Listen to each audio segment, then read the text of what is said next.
संस्कार आहे त्या संस्काराला दीक्षाविधी असं म्हणतात। दीक्षा शब्दाचा अर्थ असा होतो दीयते परमज्ञानम शीयते पाशबंधनम। परमज्ञान विज्ञान संस्कार देणारी विधी म्हणजे दीक्षा आहे। म्हणजे यामध्ये अंधश्रद्धा नाही, यामध्ये विज्ञान दडलेलं आहे। जसं म्हणतात धर्मेन हीनः पशुभिः समानः। पशुचा पशुपती करायचा असेल, नराचा नारायण करायचा असेल, मानवामध्ये मनुष्यत्व आणायचं असेल, मानवामध्ये धर्म आणायचा असेल, तर ज्या धर्मामध्ये जन्माला आलो त्या धर्माचा पताका आपल्या हातामध्ये असला पाहिजे। म्हणून मन्मथ स्वामी म्हणाले निजू नका आपल्या स्वधर्माने वागा। याशिवाय मन्मथ माऊली म्हणतात मन्मथ स्वामीने भला किया आणि भगवा झेंडा खडा किया। भगवा ध्वज हातामध्ये घेण्यासाठी त्या ध्वजाचं प्रतीक इष्टलिंग आहे, ते इष्टलिंग आपल्या हृदयावर असलं पाहिजे। आणि म्हणून ते हृदयावर इष्टलिंग धारण करण्याची विधी या ठिकाणी होत आहे। आपल्या सर्वांचे लिंग या ठिकाणी आलेले आहेत। या ठिकाणी असं सांगितलं जातं लिंग म्हणजे काय? लिंग म्हणजे धोंडा नव्हे, लिंग म्हणजे पाषाण नव्हे, लिंग म्हणजे माती नव्हे। असं सांगतात लिंग म्हणती धोंडा धोंडा किडे पडो त्याच्या तोंडा। लिंगाला पाषाण धोंडा माती असा उल्लेख करायचा नाही, तर लिंग काय आहे सिद्धांत शिखामणी ग्रंथामध्ये सांगितलेलं आहे। भगवत्पाद रेणुकाचार्य म्हणतात प्राणवत धारणीयम तद प्राणलिंगम। हा कोणता लिंग आहे?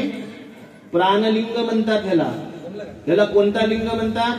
भावलिंग म्हणतात। त्याला कोणता लिंग म्हणतात? इष्टलिंग म्हणतात। थोडं लांब एवढं लांब आरूढ असणारे आमचे स्वामी सुद्धा या ठिकाणी दीक्षा घेण्यासाठी आलेले आहेत।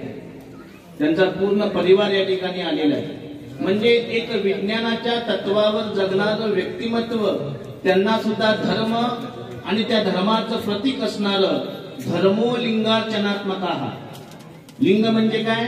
धर्मो लिंगार्चनात्मकः। त्या लिंगाचं महत्व त्यांना सुद्धा आहे आणि त्यांची प्रचिती आहे, त्यांचा नामचा नेहमी संवाद होत असतो। आणि ते सांगतात जीवनामध्ये यश कीर्ती आयु आरोग्य ज्ञान विज्ञान प्राप्त करण्यासाठी आपला लिंग जर आपल्याजवळ असेल, आपला इष्टलिंग जर आपल्याजवळ असेल तर सर्वस्व आपल्याला प्राप्त होतं। कारण एका ठिकाणी असं म्हटलेलं आहे अष्टदरिद्र विनाशक लिंगम। लिंग म्हणजे काय आहे?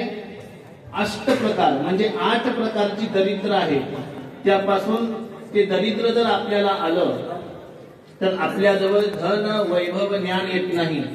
म्हणून लिंगाच्या ठिकाणी सदैव आपण कसं असलं पाहिजे? नम्र असलं पाहिजे। विकत घेतो, रुद्राक्ष विकत घेतो आणि गळ्यामध्ये परिधान करतो आणि मग मी लिंगायत होईल का? मग मी वीरशैव होईल का? तर सांगितलं बाबा तसं लिंगायत किंवा वीरशैव होता येत नाही। कारण लग्नाला आलेली मुलगी बाजारात जाऊन मंगळसूत्र विकत आणली, जोडवे विकत आणले, कंकण विकत आणले, कुंकू विकत आणले आणि परिधान केले म्हणजे काय ते वधू होते का? वधू होण्याकरता लग्न संस्कार आहे। तसं लिंगायत आणि वीरशैव होण्याकरता इष्टलिंग दीक्षा संस्कार आहे। तो संस्कार तुम्हाला प्राप्त होतो आणि तो संस्कार एक सुवासिनी म्हणायच्या ऐवजी त्या खिडक्याला सुवासिनी म्हणायची वेळ आली। आणि म्हणून लिंग हा प्राणवत आपण धारण केला पाहिजे आणि अशी विधी या ठिकाणी संपन्न होत आहे। हा लिंग प्राप्त झाल्यावर लक्ष द्या, हा लिंग प्राप्त झाल्यावर नित्य स्नान करणं महत्वाचं आहे। नित्य स्नान झाल्यावर देवघराने धारण करायचं। किती ठिकाणी तुम्हाला माहित झालं का? 15 ठिकाणी कोणकोणतं आहे? उभारून कोण सांगेल का? या ठिकाणी आमचे बाळू स्वामी तुम्हाला भस्म 15 ठिकाणी कसं लावायचं सांगत आहे। लक्ष द्या सर्वांनी। जो या ठिकाणी झोपला तो कधीच उठणार नाही, म्हणून लक्ष द्या.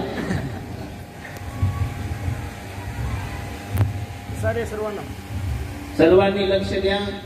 महाराष्ट्रातले शंखनादी, महाराष्ट्रातले मंत्रनादी, महाराष्ट्रातले पुरोहित असणारे बाळूस्वामी या ठिकाणी तुम्हाला भस्म किती ठिकाणी लावायचं सांगत आहे बघा. 1 नंबर मस्तकावर, 2 नंबर कपाळावर, 3 नंबर दोन्ही कानावर, 4 झाले. 2 कान म्हणजे 4 झाले. 5 नंबर कंठावर, 6 नंबर हृदयावर, 7 नंबर नाभीवर, बाहूवर, दंड नाही बाहूवर, त्यानंतर ना कोपरावर, मनगटावर, दुसऱ्या बाहूवर, कोपरावर, मनगटावर, मानेवर आणि पाठीवर असे 15 ठिकाणी भस्म लावायचे आहे. आता ते हात ठेवतील, तुम्ही काउंट करायचे. 1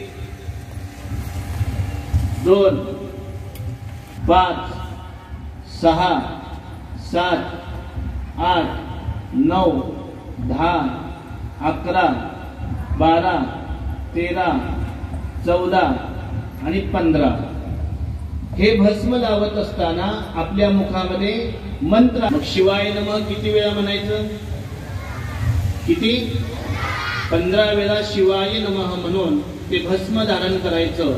भस्म धारण झाल्यावर आपल्याला जो प्राप्त झालेला इष्टलिंग आहे तो आपल्या डाव्या हातावर घ्यायचा. कोणत्या? बऱ्याच जणांना लिंग कोणत्या हातावर घ्यावा हे माहित नाही. त्याला काय म्हणायचं माहिती का? याला लिंग पीठ म्हणतात. कोणतं पीठ आहे? गव्हाचं, ज्वारीचं नव्हं. कोणतं पीठ आहे? लिंग पीठ आहे. आणि म्हणून हात आपला लिंग ठेवत असताना कसा असावा? स्वच्छ पवित्र असावा.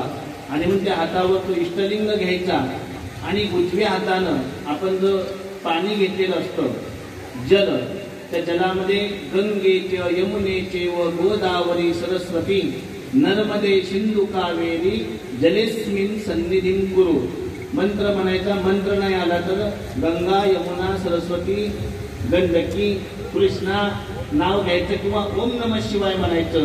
आणि त्या तांब्यामध्ये भस्मानं ओम चिन्ह काढायचं आणि ते पवित्र जल आपल्या इष्टलिंगावर, त्या पवित्र जलाची जलधारा प्रवाहित करायची. ओम नमः शिवाय म्हणत म्हणत स्वच्छ लिंग धुवून घ्यायचा.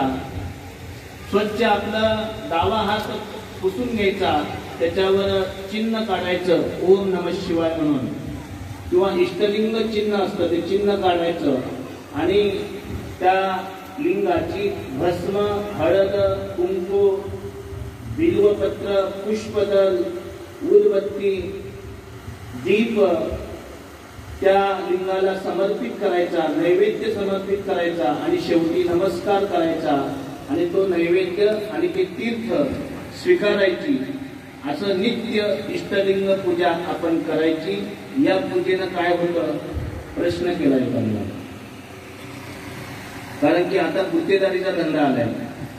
महाराज तुम्हीच सगळं करा ना. पण इष्टलिंग पूजा हा गुत्तेदारीचा धंदा नाही, हा स्वयंसिद्धीचा धंदा आहे. काही गोष्टी स्वतःच कराव्या लागतात आणि स्वतः करण्यासाठी आपल्याला तत्पर असावं लागतं, जागा असावं लागतं. म्हणून स्वामी विवेकानंदांनी सांगितलं, उत्तिष्ठत जागृत वरांनी बोधत. तुम्हाला ज्ञान विज्ञान प्राप्त करायचं असेल तर आधी धर्माच्या ठिकाणी जागे व्हा. आणि म्हणून ती इष्टलिंग पूजा नित्य करा.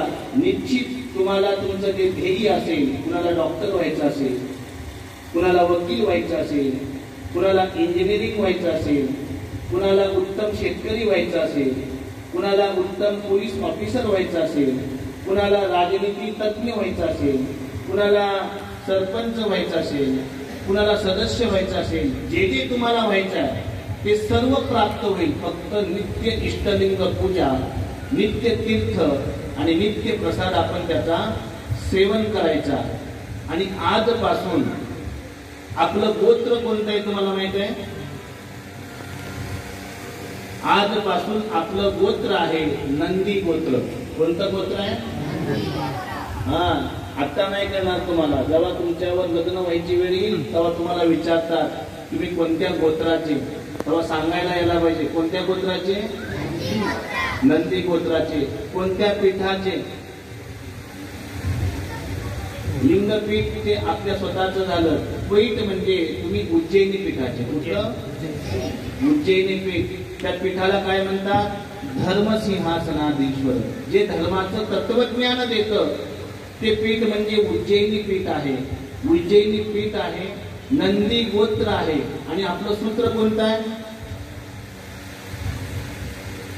सूत्र वृष्टी सूत्र आहे. कोणतं? वृष्टी म्हणजे पाऊस. बरोबर आहे. घरामध्ये एखाद्या मुलाला आपण बंड्या पिंट्या म्हणलं तर काय वाटत नाही, पण शाळेमध्ये गेल्यावर, ऑफिसला गेल्यावर त्याला त्याच्या शुद्ध नावानं बोलवावं लागतं. आणि म्हणून आपल्या गोत्राचं सामान्य नाव पाऊस आहे, पण त्याचं विशिष्ट नाव जे आहे ते वृष्टी आहे. म्हणून आपलं सूत्र कोणतं आहे? वृष्टी सूत्र आहे. जर या जगातली वृष्टी संपली तर धान्य पिकणार नाही आणि आपलं उदरभरण होणार नाही. आणि म्हणून आपल्या सूत्राचा गौरव करायचा असेल तर नित्य इष्टलिंगाला त्या सूत्राच्या पानाने आपण अभिषेक घातला पाहिजे. असं आपलं धर्मसिंहासन पीठ उज्जैनी पीठ आहे, नंदी गोत्र आहे, वृष्टी सूत्र आहे. आणि आपला मठ कोणता आहे? वसमत. मठाचं नाव काय? मठ थोरला मठ. बघा बाळू महाराज, तुम्हाला नाव माहित नाही पण सगळ्यांना नाव माहित आहे. बाळू महाराजांना आमच्या वयाच्या 22 वर्षापासून मठ माहित नव्हता, आज माहित झाला. कुणामुळं? या लहान लेकरामुळे माहित झाला. धन्य आहे माता पिता त्या मुलांची. आपला मठ आहे संस्थान थोरला मठ वसमत. हे आपलं गुरुघर आहे. त्या गोष्टी आपण सदैव नित्य स्मरणात ठेवल्या पाहिजेत. अशा पद्धतीची ही दीक्षाविधी आहे. आणि आता विधी झाल्यानंतर ना त्या लिंगाचं आणि तुमचं लग्न लावलं जाणार आहे. सर्व धर्मामध्ये एकदाच लग्न होतं आणि दुसऱ्यांदा लग्न झालं की त्याच्याकडे पाहताना लोक वेगळ्या दृष्टीने पाहतात. बरोबर आहे. पण वीरशैव धर्मामध्ये 2 वेळा लग्न करण्याची पद्धत आहे. म्हणून 2 लग्न करशील. हा, पण लग्न म्हणजे काय समजून घ्या. पहिलं लग्न म्हणजे अंगपती लिंग सती. आपला जो इष्टलिंग आहे आणि आपलं जे शरीर आहे यांचा तादात्म्य संबंध आहे. आणि या संबंधाला लिंग म्हणजे आपला पती आहे आणि अंग म्हणजे आपलं सती आहे. आणि या लिंगाचं आणि अंगाचं लग्न लावलं जातं.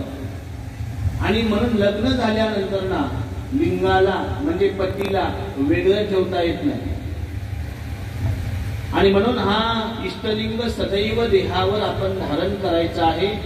ही गोष्ट मात्र सर्वांनी नमूद करायची आहे. आणि त्यानंतर ना मंगल आरती या ठिकाणी संपन्न होईल. अशी ही दीक्षाविधी अनादी काळापासून चालत आलेली आहे. आपला देव काही नवीन नाहीये. बरेच जण म्हणतात महाराज मला देव नवीन करायचा आहे. देव कधीच नवीन नसतो असं सांगितलेलं आहे मन्मथ माऊलींनी. जईचा शिव तहीचा शिवाचार, नवा म्हणती ते पामर. हा धर्म ही लिंग उपासना नवीन नाही, ही अत्यंत प्राचीन आहे. प्रत्येक युगायुगामधून ही उपासना चालत आलेली आहे. अगदी सत्ययुगापासून, त्रेतायुगापासून, द्वापार युगापासून आता कलियुग चालू आहे. कलियुगामध्ये सुद्धा ही पूजा चालत आलेली आहे. या पूजेचा अधिकार सर्वांना आहे. फक्त भाळी भस्म, लिंग गळा आणि शोभे रुद्राक्षांच्या माळा. आणि शेवटी आपल्या सोबत हेच येणार आहे. आपण किती जरी सोनं घातलं, आपण किती जरी पैसे कमवले, आपण किती जरी पदानं मोठे झालो सगळं काढून घेतलं जात आणि शेवटी गळ्यामध्ये काय ठेवतात?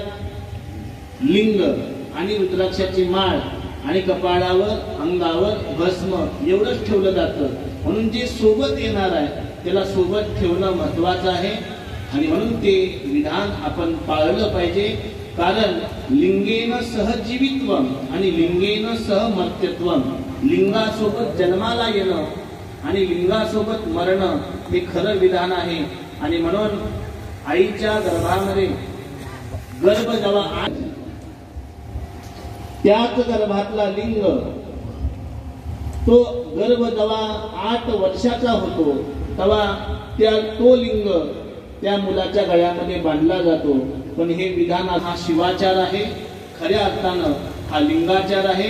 आणि या लिंगाचाराचा प्रचार आणि प्रसार करणारं जे पीठ असतं त्याला गुरुपीठ, लिंगपीठ किंवा जंगमपीठ म्हणतात. या ठिकाणी एवढे स्वामीजी बसलेले, कशासाठी बसलेले?